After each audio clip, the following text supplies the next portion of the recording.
Assalamualaikum warahmatullahi wabarakatuh. Welcome to my channel Gudang Pinjol. Semoga teman-teman dalam keadaan sehat walafiat. Nah, jangan lupa di subscribe, like, dan komen dulu channel saya ini ya, agar teman-teman tidak ketinggalan dengan berita-berita seputar keuangan, pinjaman online ataupun pinjaman-pinjaman lainnya. Oke, check it out.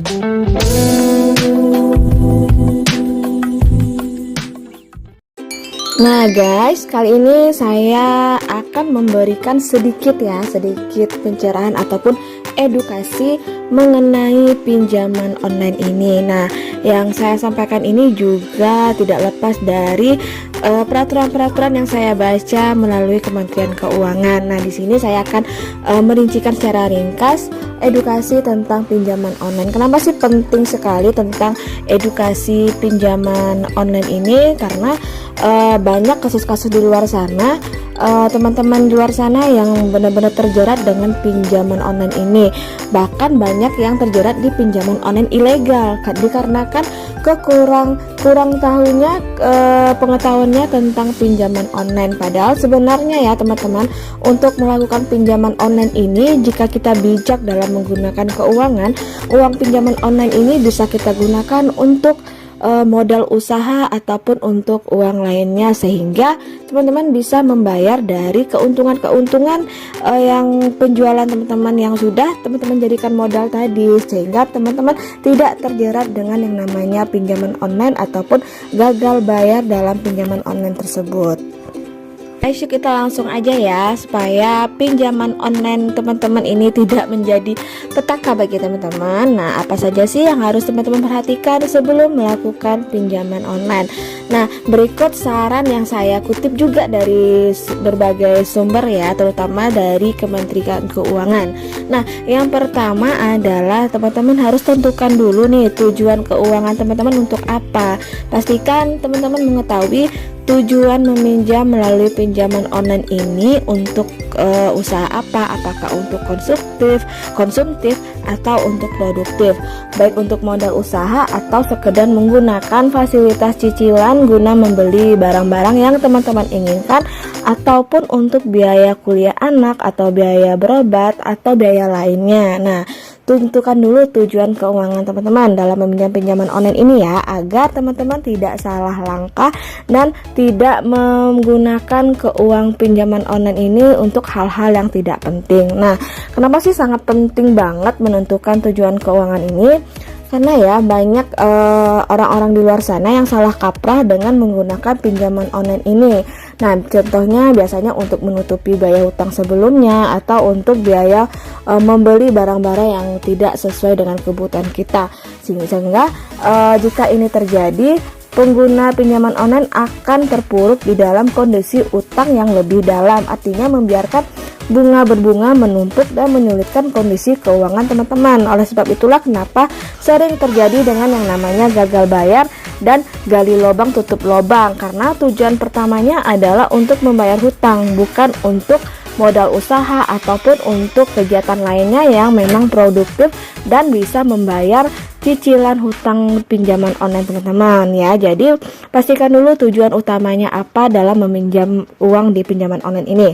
Nah, kita masuk untuk yang kedua ini cek dulu rasio utang teman-teman, jangan melebihi dari 30%. Nah, maksudnya gimana ya? Nah, maksudnya adalah pendapatan bulanan teman-teman itu berapa per bulannya, kemudian nanti dari situ teman-teman cek apakah hutang teman-teman melebihi dari 30% dari penghasilan teman-teman atau tidak. Nah, kenapa sih harus 30%? Karena dalam maksudnya adalah pendapatan bulanan teman-teman, misalkan pendapatannya dari bisnis atau dari gaji, dan jangan sampai melebihi rasio utang yang seharusnya. Misalkan teman-teman memiliki gaji 5 juta rupiah per bulan, nah maka teman-teman harus memiliki hutang tidak boleh lebih dari 1.500.000 rupiah. Nah, kenapa sih demikian? Karena selain tidak sehat menurut perencana keuangan,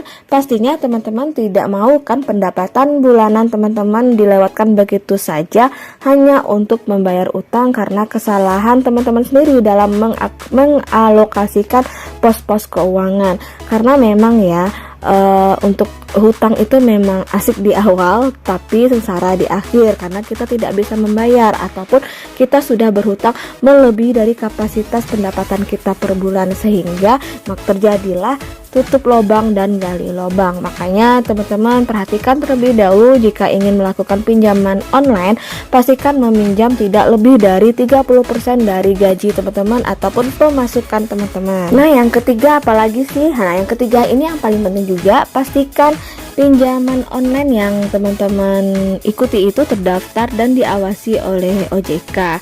Karena kenapa perlu memastikan perusahaan pinjaman online itu sudah ber-OJK? Karena kita ini akan mengajukan sebuah pinjaman. Oleh sebab itulah pinjaman yang kita ajukan memang harus terdaftar dan diawasi oleh OJK. Karena apabila terjadi hal-hal yang tidak menyenangkan di kemudian hari, maka teman-teman bisa melakukan pelaporan dan hak dan kewajiban sebagai nasabah atau sebagai peminjam yang dapat dilindungi oleh OJK. Oleh sebab itulah penting sekali sebelum teman-teman mencoba melakukan pinjaman online, pastikan dulu pinjaman tersebut sudah terdaftar di OJK.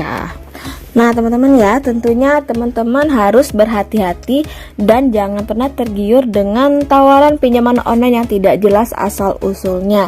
Jika memang teman-teman membutuhkan dana, nah sebaiknya teman-teman memanfaatkan pinjaman dari pinjaman online yang sudah P2P lending yang legal, di mana kepengurusannya tersertifikasi, lokasi kantornya jelas dan terdaftar atau berizin OJK. Untuk mengetahui daftar penyelenggara P2P lending yang terdaftar dan berizin di OJK, teman-teman bisa langsung cek di web resminya ataupun di Instagram OJK Indonesia yang sudah centang biru. Nah, itulah informasi dari saya ya tentang edukasi sedikit tentang pinjaman online agar teman-teman bisa dengan bijak dalam menggunakan keuangan.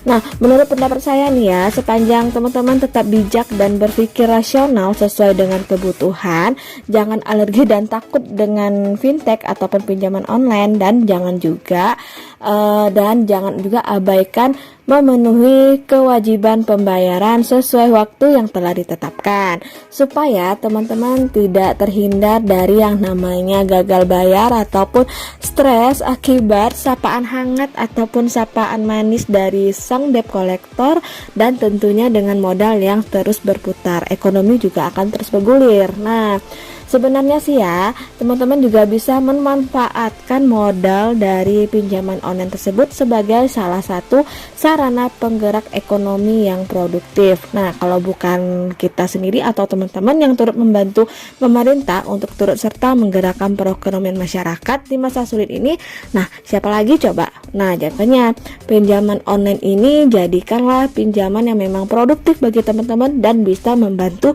keuangan keluarga teman-teman. Nah, wassalamualaikum warahmatullahi